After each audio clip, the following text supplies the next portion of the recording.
Today's episode of the Riderflex podcast is sponsored by our friends at Mortal Kombucha. Handcrafted in small batches, Mortal Kombucha is bubbly smooth, super refreshing, and absolutely energizing. A revitalized kombucha energy drink ramped up with some awesome. Visit them at mortalkombucha.com. On today's episode of the Riderflex podcast, 7 tips on interviewing with a startup company. You've decided you're ready to leave that fancy job you have at the Fortune 500 company and join your friends over at the startup because you think it'll be fun, sexy, cool. Your interview is lined up with one of the co-founders. For this particular scenario, let's say it's an early stage startup. The co-founders are bootstrapping it and they have not been funded by some VC firm. That's the scenario. You're getting ready for your interview. Here are 7 tips. Number 1, compensation. Just be ready to have an open, early conversation on how you're going to go from making $150,000 a year to $40,000 a year. Okay, maybe that's not the exact math, but be ready to talk about how you can take less money in exchange for an equity play in the startup. Because that's the trade-off, right? If you take less compensation to join a startup, you're hoping to gain some ownership in the company for the big payday down the road. But what the co-founder interviewing you is going to want to know is how. How are you going to do that, Mary? If you've been making $175,000 a year for the last 5 years, how are you going to survive on only making $40,000 a year? Have an open conversation about it. Whatever the situation is, maybe you tell them, hey, listen, my partner or my spouse is a big time lawyer and they make $500,000 a year and I don't have to make a certain amount of money. Or maybe you say, I saved up a bunch of money in order to do this. Or I'm moving into my parents' basement so I don't have to pay a mortgage and I can take less salary for a couple of years to help get this thing going. Whatever it is, have an open conversation about it because the co-founder interviewing you is going to want to know how you're going to do that, right? You can't just say, hey, Steve, I've been making $200,000 a year, but I want to join Riderflex and only make $30,000 a year without some sort of explanation on how you're going to do that. So keep that in mind. There's got to be an explanation. You got to talk about it openly. Okay. So that's tip number 1. Number 2, risk tolerance. Be ready to talk about what that runway looks like. What is that runway? Can you make $40,000 a year for 2 years, 3 years? What's the plan? How long can you do this? Just have an open conversation about it. Tell the co-founder, hey, look, here's the deal. I was making $175,000 a year for the last 5 years. I saved up a bunch of money. I moved into my parents' basement so that I don't have to pay a mortgage. I think I can help you get this thing going for the next 2 years and only make $40,000 a year or whatever. Just walk the co-founder through the situation, give them comfort around how you're going to be able to do this. Okay.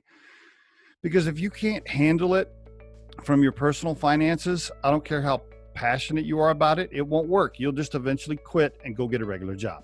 So number 1 was compensation. Number 2, risk tolerance and what's your runway. All right.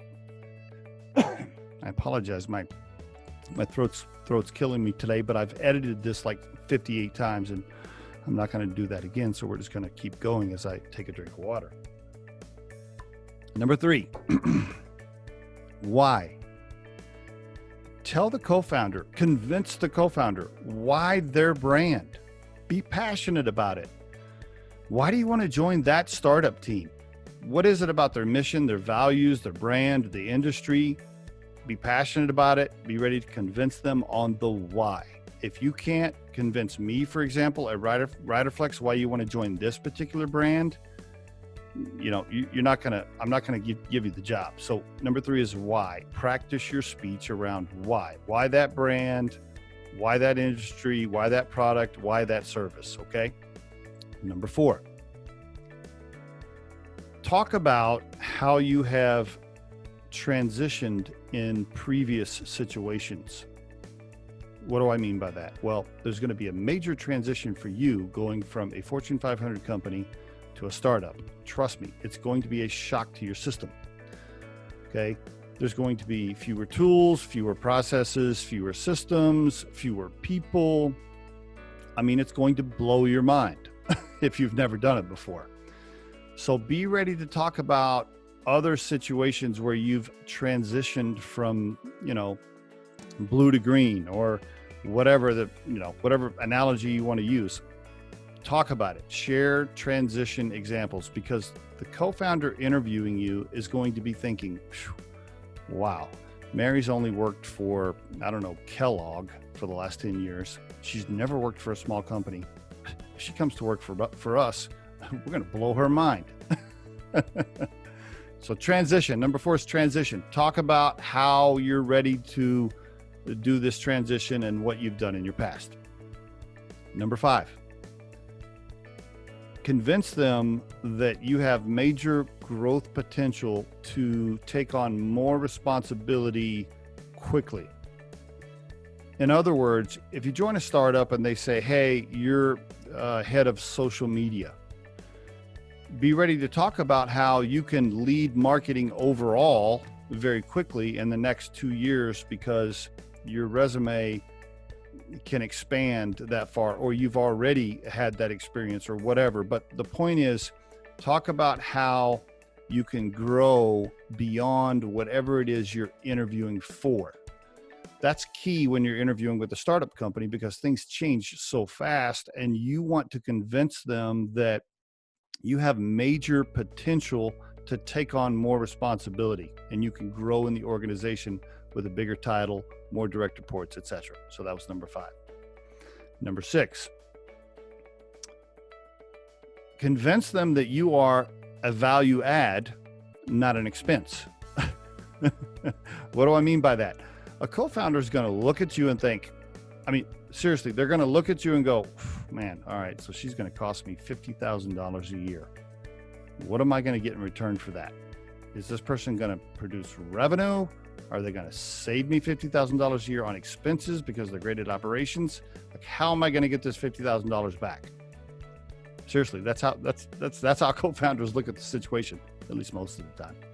So, number 6 is show value. Show them how, they might be about to invest $70,000 a year on you, but how are they going to get that money back?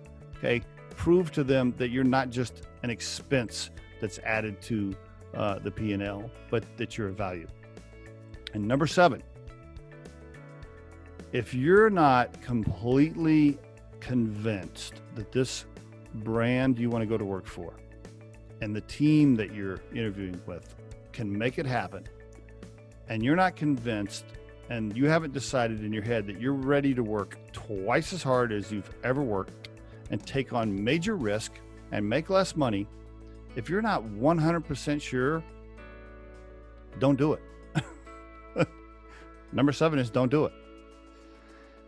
It's easier to just be a regular employee at a well-established company or a Fortune 500 company. It's just easier. Now, is it safer? I don't know. You can get laid off at a Fortune 500 company just as fast as a startup company can go out of business. They all have risks, but it is easier. Working for a startup is hard, super ass hard. And if you've never the done it Riderflex before, podcast features entrepreneurs, business executives, and the stories behind how they got there, as well as daily tips on career advice and job interviews. Our show can be heard just about anywhere these days, but you can visit riderflex.com and click on the podcast page to hear all the previous episodes and learn more about the recruiting and consulting services we provide. Contact us at the email address info@riderflex.com or 888-964-5876. Thanks so much for listening, and if you enjoy our show, please be sure to subscribe to our channel and like the episodes.